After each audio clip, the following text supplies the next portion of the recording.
David Harris, CEO of Skyline Airlines, decided to go undercover as a regular passenger to understand firsthand the complaints and concerns his airline had been receiving. The decision came after numerous reports from passengers highlighted issues with service quality, and David wanted to see for himself if these complaints were valid or if they were just isolated incidents.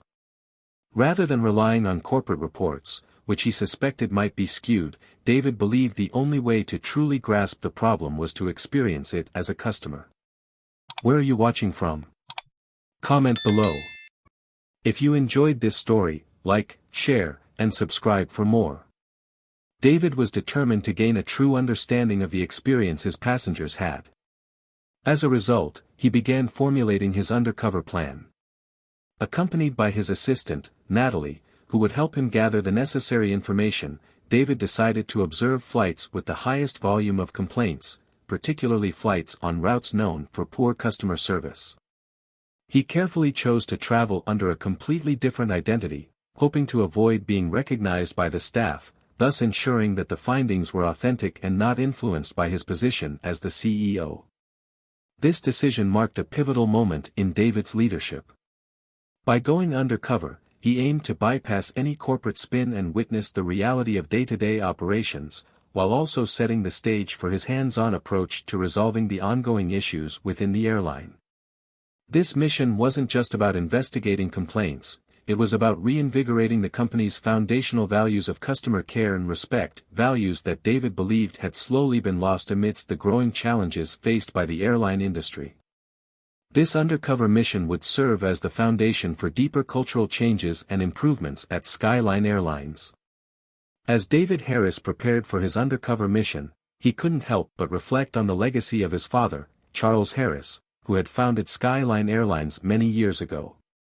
Charles had built the airline with a strong set of principles, dignity, respect, and integrity for both employees and passengers. It was these core values that had set Skyline apart from its competitors, and David was deeply committed to preserving and expanding that vision. Growing up, David had watched his father lead the company with a steadfast belief that treating passengers and employees with fairness and respect would result in long-term success. Charles's dedication to these values had shaped Skyline's reputation as a trusted airline, one that people could count on for more than just getting them from point A to point B. It was about providing an experience that made passengers feel valued and respected, no matter their background or status.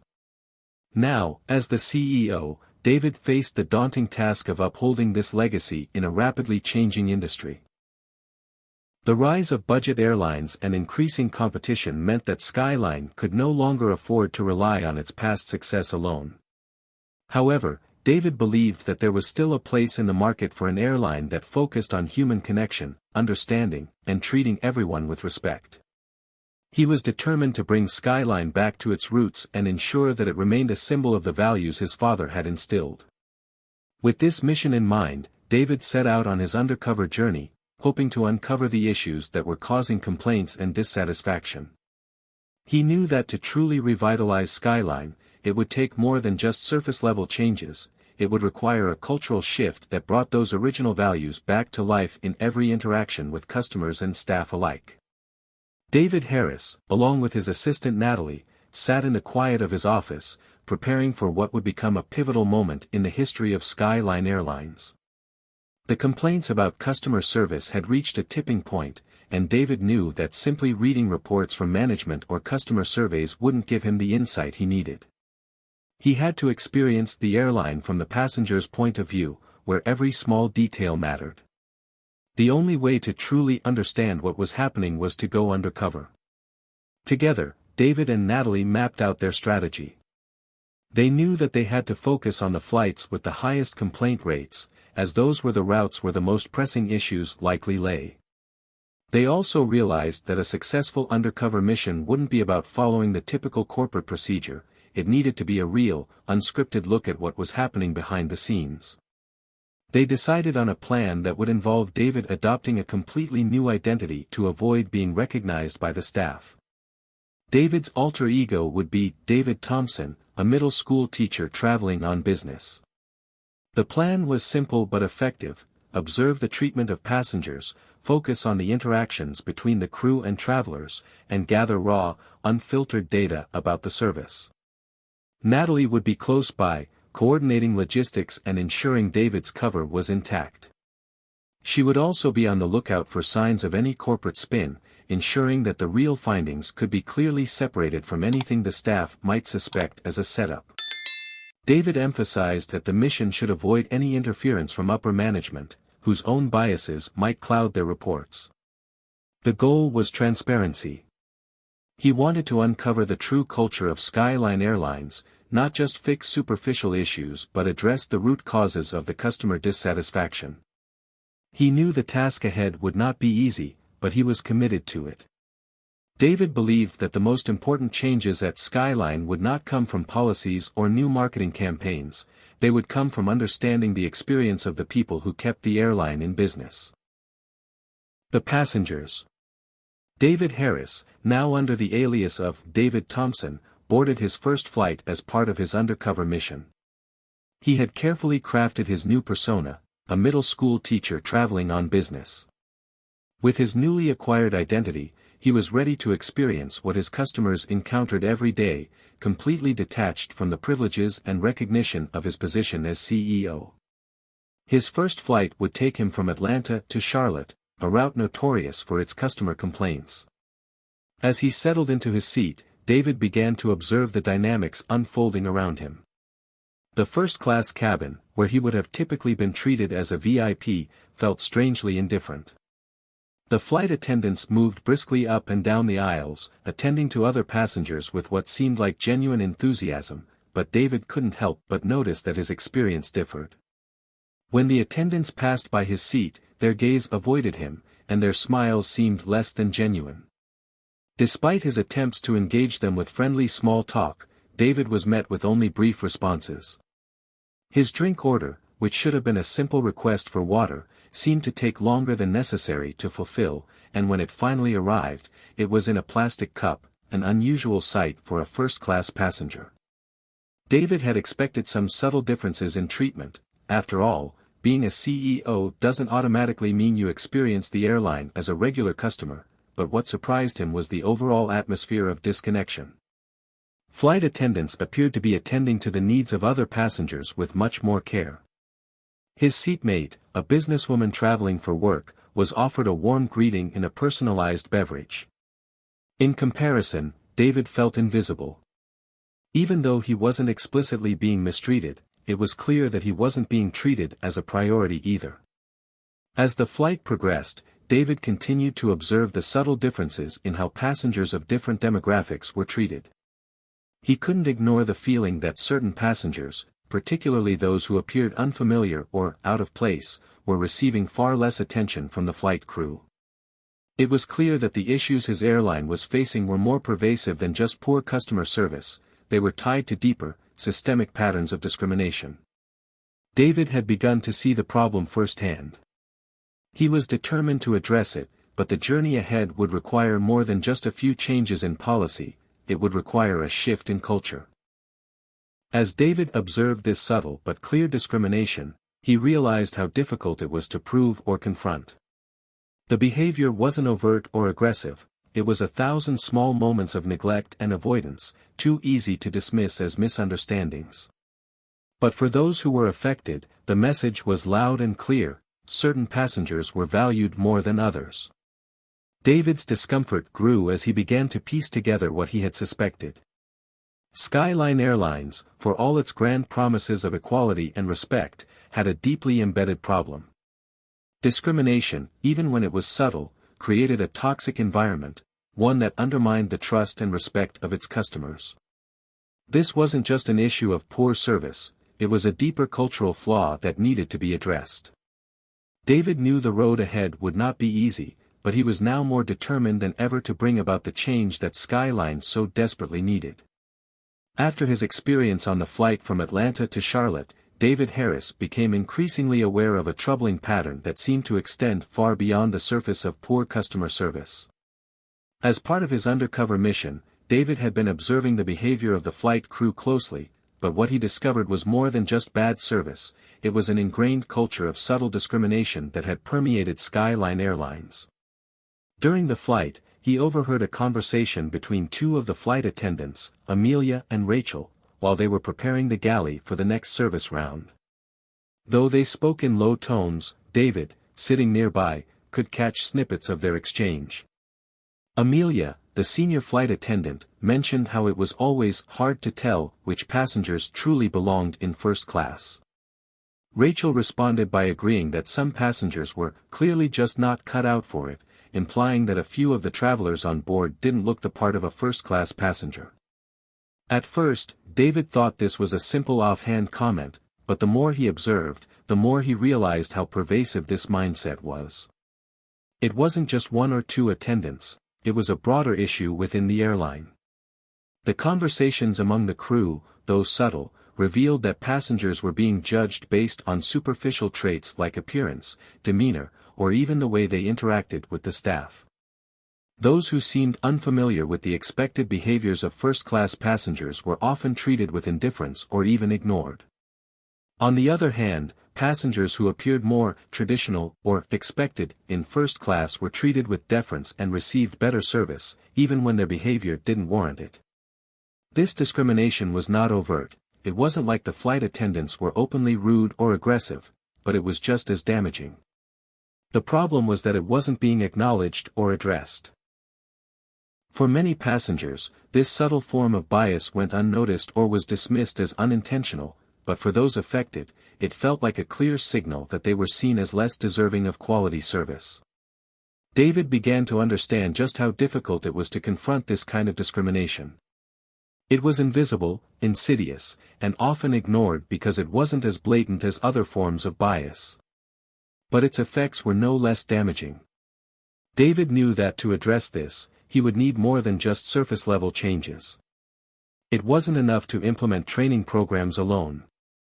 This was a cultural issue, one that would require a deep, systemic shift in how the airline operated, treated its passengers, and viewed its role in the broader society. After observing the subtle discrimination across multiple flights, David Harris knew he had to address the most problematic route in his airline, the flight from Atlanta to Memphis. This route had consistently been flagged by passengers for poor treatment, with many complaints citing issues of racial bias and inconsistent service quality. David had personally witnessed some of these issues on his previous flights, and it was clear that this particular route required urgent attention. David decided to make this route his next focus, feeling that it was at the heart of the cultural issues that had begun to surface during his undercover mission. It was one thing to observe minor service missteps, but the complaints surrounding this specific flight were far more serious and had the potential to severely damage Skyline Airlines' reputation if left unchecked. He and his assistant, Natalie, carefully reviewed the complaints from passengers on this route. Many of the grievances seemed to follow the same pattern. Non-white passengers or those who appeared unfamiliar with the luxury of first class seemed to receive noticeably less attention. In contrast, business travelers or those who fit the expected profile of a first-class customer were often treated with a level of attentiveness that bordered on over the top. David knew this issue needed to be tackled directly. He couldn't let this route, which was already receiving negative attention, slide by unnoticed. He carefully prepared for his next undercover flight from Atlanta to Memphis, determined to expose the depth of the problem. David planned to observe the entire flight closely, taking note of how passengers were treated from the moment they boarded to when they disembarked. As he boarded the flight, the stark contrast between the service received by different passengers became even more apparent. The level of attention he received was minimal compared to others, and David began to see just how ingrained this behavior was within the airline culture. It wasn't just a few bad apples, it was a pattern, a systemic issue that needed to be addressed at all levels. The Atlanta to Memphis route had become a microcosm of the problems within Skyline Airlines, and David was now more determined than ever to bring about the changes that were long overdue. He knew that addressing the issues on this flight route would serve as a starting point for the larger cultural shift he envisioned for his airline. After several flights on different routes, David Harris had gathered a significant amount of evidence about the subtle discrimination that had been undermining Skyline Airline service. He had witnessed firsthand how passengers who didn't fit a particular mold were often treated with less care and attention, while those who adhered to expected, first-class, behavior were lavished with the best the airline had to offer. The pattern of bias wasn't always overt, but it was pervasive, and more importantly, it was damaging the airline's reputation and the trust of its passengers. David realized that simply addressing individual instances of poor service would not solve the deeper, more systemic problem. The issue wasn't just about retraining flight attendants or encouraging better service in isolated cases, it was about overhauling the entire culture of Skyline Airlines. To truly fix the problem, David knew that the airline needed a comprehensive approach that focused on long-term change rather than quick fixes.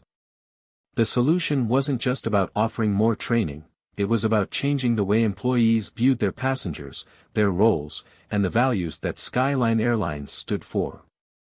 David began to formulate a new approach that would involve not just improving training, but also fostering an environment of accountability at every level of the company. He wanted to create an atmosphere where biases, however subtle, were not tolerated and where employees were encouraged to engage in self-reflection. The idea was to shift the entire airline culture toward a deeper, more inclusive approach to customer service, one that would be ingrained in the values of respect and dignity. One of the major components of this new approach would involve creating robust assessment and reporting systems. These systems would allow passengers and employees alike to provide feedback on their experiences, with a focus on ensuring that every voice, especially those from underrepresented groups, was heard and taken seriously. Additionally, David knew that mentorship programs would be crucial in breaking down the barriers of bias and promoting equity across all levels of the company. It wasn't enough to just implement changes from the top down. David realized that the airline's leadership would need to lead by example. The cultural shift would have to come from within, involving everyone at Skyline, from flight attendants to corporate executives. Only by building an environment where everyone felt responsible for upholding the company's core values could David hope to achieve the lasting change that was needed. He was ready to confront the crew and announce his plans, knowing that this would be the first step toward creating a truly equitable and respectful airline. After experiencing the ongoing issues of subtle discrimination across several flights, David Harris was ready to take action. He knew that the problem within Skyline Airlines wasn't just an isolated incident, it was embedded in the company's culture, and it was time for a drastic shift. The first step in his plan was to confront the crew directly and make it clear that the status quo was no longer acceptable. He was ready to lay the groundwork for a new, inclusive culture that would prioritize dignity, respect, and equality for all passengers. David had carefully planned his next move. He decided to address the crew at the start of the flight, before any service had begun. As the plane made its way down the runway and the passengers settled into their seats, David stood in the galley and called the attention of the flight attendants. With his years of leadership experience, he knew that this moment had to be handled with authority, but also with the understanding that change could not happen without their buy-in. "Everyone, I'm aware that there have been complaints about the quality of service on this flight," David began, his voice steady and calm but firm. "I've seen the reports, I've heard the passengers, and now I've experienced it for myself." The flight attendants exchanged uneasy glances, sensing that something significant was about to unfold. "Let me be clear," David continued, his eyes scanning the room. "This behavior, this neglect of some passengers, while others receive special treatment, is unacceptable. It's not just poor customer service, it's a failure of our core values. Skyline Airlines was built on a foundation of respect, dignity, and integrity. We cannot continue to ignore the fact that some passengers are treated differently based on their appearance or perceived status. This has to change." David's words hung in the air, and the room grew quiet. He could feel the weight of his statement as it settled over the group. The flight attendants stood still, some shifting uncomfortably, others trying to mask their embarrassment. But David wasn't done. "From now on, We will implement new assessments and reporting systems. There will be consequences for discriminatory behavior, and we'll provide mentorship programs to help guide our team members in how to serve every passenger with the respect they deserve. This is about creating an equitable environment, and it starts right here, right now. The silence that followed was thick, but David knew that this confrontation was just the beginning of the cultural overhaul that Skyline Airlines needed. His message was clear: there would be no room for bias or favoritism in the future. It was time for a complete cultural transformation, and this moment marked the first step toward rebuilding Skyline's reputation and restoring its commitment to its founding values. 6 months after David Harris's confrontation with the crew and his announcement of sweeping changes at Skyline Airlines, the company was beginning to show signs of transformation. While the journey was far from over, there was a palpable shift in the atmosphere, both among employees and passengers. The changes David had implemented were taking root, and the results were starting to be seen in both customer service and internal practices. Skyline Airlines had launched new assessment and reporting systems, allowing passengers to anonymously provide feedback about their experiences. This new system was designed to ensure that complaints were taken seriously and addressed promptly, with a focus on uncovering any discriminatory behavior. Flight attendants and other frontline staff were trained on how to recognize and confront their own biases, and a mentorship program was established to foster personal growth and accountability across the airline. David had personally reviewed the data from the feedback system and was pleased to see a reduction in the number of complaints about biased treatment. Passengers who once felt overlooked or discriminated against were now sharing positive experiences of being treated with respect and courtesy. The change was noticeable, but David knew that it was still early in the process. The road to long-term cultural change would require ongoing effort, but he was encouraged by the progress so far. As the airline began to regain the trust of its passengers, other airlines took notice. Several competitors reached out to David, inquiring about Skyline's new initiatives and the steps taken to address customer service issues. Some of these airlines were already starting to implement similar policies in an effort to improve their own service standards and build a more inclusive environment. David's work had not only transformed Skyline but had sparked a wider conversation within the industry about the importance of diversity, equity, and respect. David's journey was far from over. He continued to speak about the need for cultural change at industry conferences, emphasizing that true transformation required ongoing self-reflection and commitment. Skyline Airlines had become a symbol of what could happen when a company was willing to confront uncomfortable truths and make the hard decisions necessary to create a better future. Looking back, David realized that the small steps taken months ago had led to a profound shift, and he remained committed to leading the charge for a more equitable, respectful airline industry, one where every passenger, regardless of their background, felt valued. As the months passed, David Harris saw the changes at Skyline Airlines continue to unfold, but what truly stood out was the broader impact his efforts were having on the airline industry. While it was still early in the process, the policies and reforms he had implemented were already sparking a larger movement. Skyline's competitors had begun to take notice, and several were now looking to adopt similar diversity and inclusion initiatives.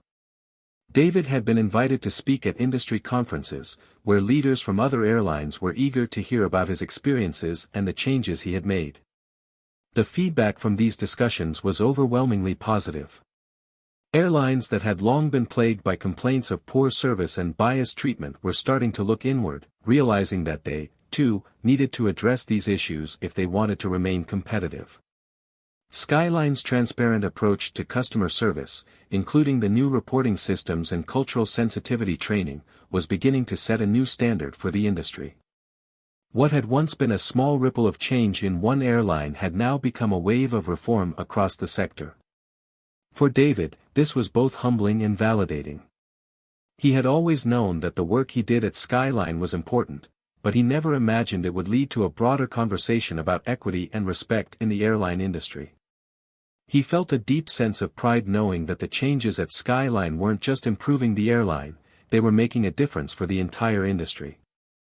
The progress made was encouraging, but David knew there was still work to be done. He remained committed to ensuring that Skyline Airlines, and, by extension, the industry, would continue to evolve, embracing inclusivity and respect at every level of service. The work had only just begun, and David was ready to lead the charge for further transformation.